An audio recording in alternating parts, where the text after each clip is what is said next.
They just released like the finalized patch notes here for Dragonflight patch 10.1 Embers of Neltharion. So the big things are new sets. Obviously, we're getting a new season. Some of the sets are better than others. If you look at the mage set, it looks hog champ. It is absolutely stunning. They forgot to put in fingers for mage and rogue, but that's just because they're trying to nerf them. You know what I mean? They're a little bit too OP. So no fingers. But yeah, the mage and rogue sets look good. So major change, cross-faction guilds, new upgrade system, which is cool. I don't really know what that means for PvP, the new upgrade system. Leech is worse, then they buffed everybody's stamina, remember? So they buffed enemy damage and buffed stamina for players. They did a bunch of class tuning. Mages obviously got some nice buffs. Devastation Evokers got a little bit of a talent rework. Hunters got some changes. Mages got some damage buffs across the specs.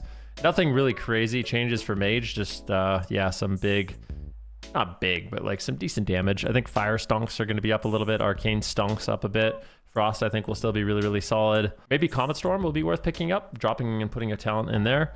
Not 100% sure yet. Let's see, what else did they do? Nothing for Windwalker Monk. Sad about that one. You'll notice that all interrupts have actually been lowered. So like Rebuke is lower, Counterspell's lower. I think they just did that across the game, not even just in PvP.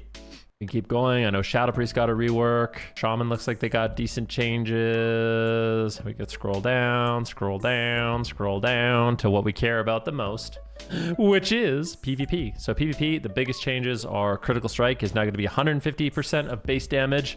So when you crit, it's 1.5 instead of 1.75. So that's a pretty big change. Precognition has been removed and it now can be crafted onto gear. So everybody can get precog.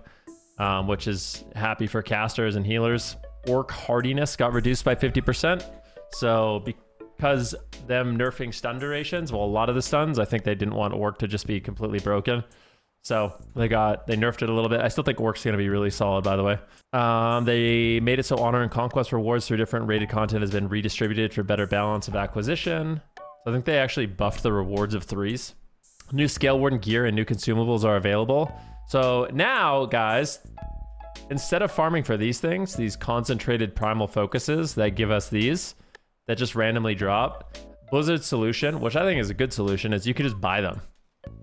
You can literally just buy them for Conquest. So if you want to get a crafted piece of gear, you just go buy this for Conquest, and then you can make your crafted piece of gear and put the stats you want on it, which I think is really, really cool. This isn't actually what I just said.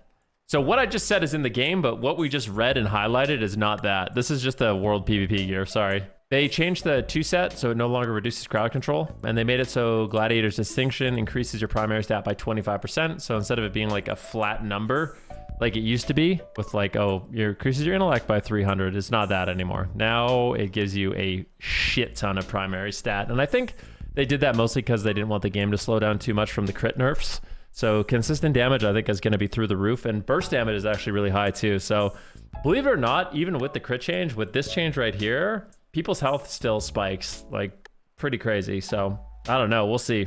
We'll see how that all plays out. I feel like damage is going to be really high next patch, which I personally am excited about. Hopefully no crazy one-shots, but I don't know. And then for healers, they did it a little bit different. Healers actually get 15% primary stat and more stamina. So healers aren't as powerful with the 2 set, but they get more stamina. They made a bunch of PvP changes to like CC durations. So I mean, we can go through some of these. They also did new PvP talents, which is kind of cool. So spell warding has been redesigned, and now it reduces the cooldown of anti-magic shell, and it lets you put it on your allies, which is kind of crazy. So now you can AM anti-magic shell your allies. And they added a new talent called Bloodforged Armor, which makes it so Death Strike reduces physical damage taken by 20%. That's insane, right? So now if you're a Death Knight and you're spamming Death Strike, you take 20% less physical damage.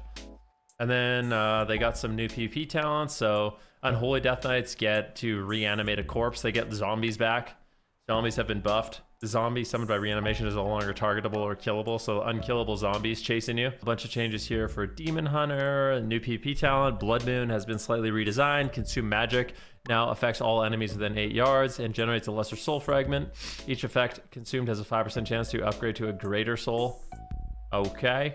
I-beam damage has been increased in PvP. Fell Lance damage increased to 10%, so they buffed the Pew, pew, pew. Turret mode, flying turret mode. Some changes to PvP here. Ursul's Vortex only lasts 6 seconds. Entangling Bark root duration decreased to 6 seconds from 8. Okay, a bunch of balance changes. They actually buffed balance healing.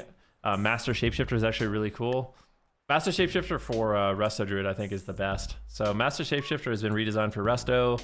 When you use basically your forms, you gain mana. So if you're a Resto Druid that actually actively uses like Moonkin form and Cat form and Bear form, you're rewarded. So you're actually rewarded as a Druid with a return on your mana by using these different forms and being active in the match, which I think is a great way to approach it. I think it's fucking awesome. Divide and Conquer is re-added for Evoker, so they have like the Deep Breath wall / LOS damage thing. Dreamcatcher Evoker's gonna have spammable Sleepwalk, which I think is really, really strong. Time stop cooldown reduced to 90 seconds, and swoop up range is increased. That's the one where you can capture your opponents and bring them into enemy territory, which I think is also really good. Changes here for Hunters. I think Survival Hunters got like a Disarm. Mages got Master Shepherd, so Polymorph doesn't heal. Ethereal Blink. Frostbolt damage got increased. There's a bunch of like tuning changes to damage, and that's kind of to offset certain classes like Mage.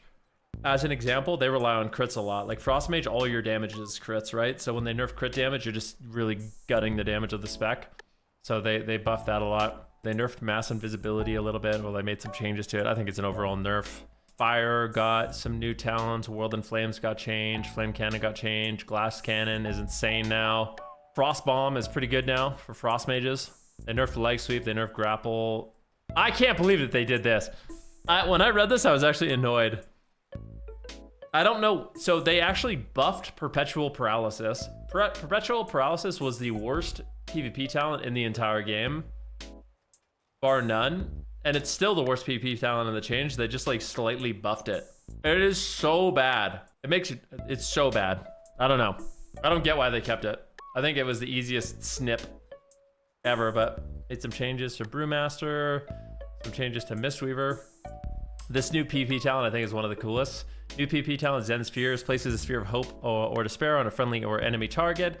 Only one sphere of each type can be active at a time, so they basically gave Mistweaver Monks like a Zenyatta sphere, which I think is freaking awesome. I love it. Some changes to Windwalker Monk. Not really sure how this new talent is going to be. I don't mind the new talent, but I don't like that it works on pets. So like, if it only worked on players, I think it would be really strong, but it will randomly spawn on like imps and hunter pets and stuff, which I think is just bad. Paladin got some changes. They got Searing Glare, which I think is like a really cool high skill cap ability. Phase Shift is freaking amazing for priests. And priests still have the Spirit Link. This is something nobody talks about, but this is insane. Leap of Faith also pulls the spirit of 3 furthest allies within 40 yards and shields all of the affected. Kind of crazy, man. Veil of Midnight removes physical effects such as Touch of Karma. Maneuverability actually got nerfed. I think maneuverability not being a freedom anymore is actually a big nerf to Asa Rogues. I think, anyways. Maybe I'm wrong. Outlaw got a bunch of damage buffs. Sub got some damage buffs. Shaman got huge changes. The biggest one is their new, like, dig talent. Where the hell is that shit? Burrow. Yeah, so now, you know how shamans are like, oh, train the blue, Keck W. Now shamans can actually just say, peace it. Say bye, and they bury underground and they hide. That's going to be enhanced. Ellie and Resto. It's really, really good. I think it's gonna be insane, man. Warlock's got some new cool PvP talent. Soul Rip. Soul Rip is sick. So basically, within 20 yards range of you, around you, you rip the souls of your opponents. So if let's say you're a Warlock and you're being trained down by a melee cleave, you can do really cool things. Like you can Soul Rip them and then drop an Infernal on them and then coil them out of it. And while their souls are ripped, they do 25% less damage and get 25% less healing. So it's like an additional Mortal Strike effect and a damage reduction. It's pretty crazy. I think Soul Rip's gonna be really strong. And this one's even better. Impish Instincts. Taking direct physical damage reduces the cooldown of Demonic Circle by 2 seconds. And that doesn't sound like a lot, but it basically reduces, it makes port from a 30 second to like a 22 second cooldown, which is huge. Rapid Contagion got a massive buff. It's way more bursty. Call of Fellord got buffed. No more instant doggies for Demonology. Warrior got some changes. And that's it. That's pretty much it. We got some new PvP talents, new gearing, good stuff. Lado's gonna reset. I'm excited for it. I am excited, ladies and gentlemen.